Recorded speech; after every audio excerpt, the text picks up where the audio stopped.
Baik, sebelumnya Assalamualaikum warahmatullahi wabarakatuh. Perkenalkan, nama saya Ikram Mustafa sebagai moderator, dan di samping kiri saya Princess Kasidete sebagai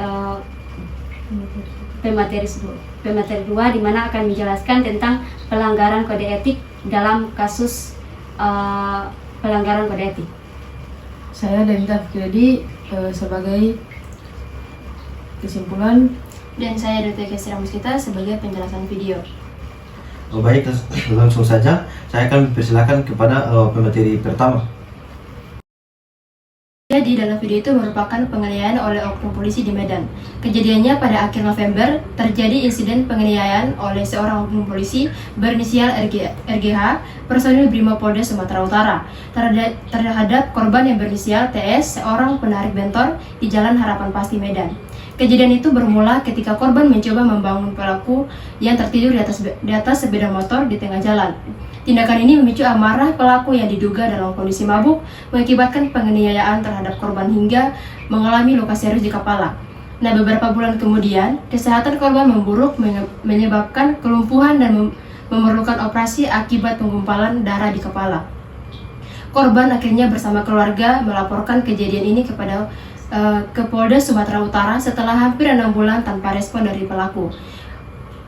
Kabid Humas Polda Sumatera Utara, Komisaris Besar Polisi Hadi Wahyudi menyatakan bahwa Polda Sumatera Utara akan memberikan sanksi tegas jika perbuatan tersebut terbukti. Pelaku RGH diduga melanggar beberapa kode etik, termasuk pelanggaran disiplin dan kode etik profesi Polri, norma kesusilaan, dan hak asasi manusia. Tindakan ini mencerminkan penyalahgunaan kekuasaan dan mencerminkan citra industri kepolisian. Polda Sumatera Utara diharapkan melakukan penyelidikan keseluruhan dan memberikan sanksi disiplin yang sesuai. Mediasi antara kedua belah pihak juga diperlukan untuk menyelesaikan permasalahan secara adil.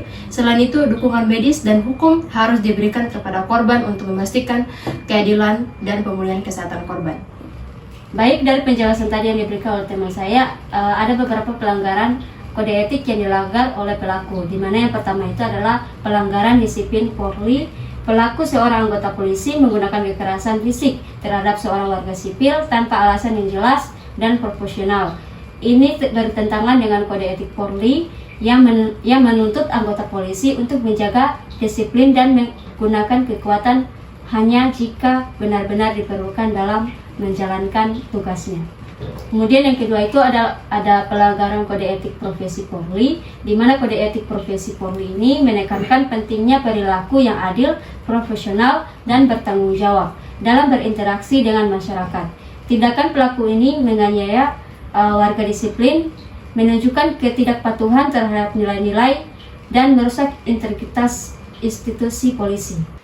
Yang ketiga, pelanggaran norma kesusilaan, menganiaya seorang tanpa alasan yang jelas, terutama jika pelaku diduga dalam kondisi mabuk, melanggar norma kesusilaan dan tata tertib yang diharapkan dari seorang anggota polisi.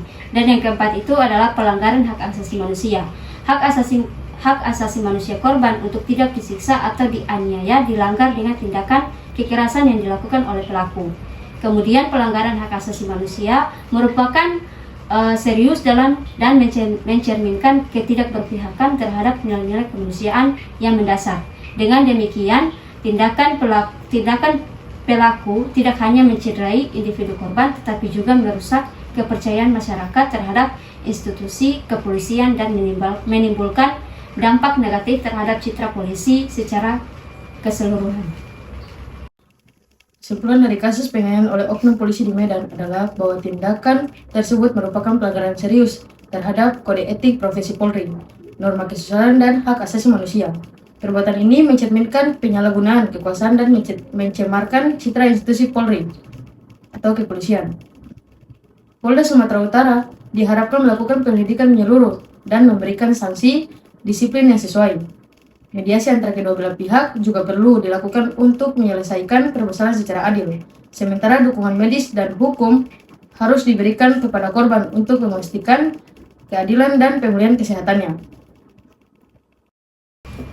Baik, itu saja dari kami. Wabillahi taufiq wal hidayah. Wassalamualaikum warahmatullahi wabarakatuh.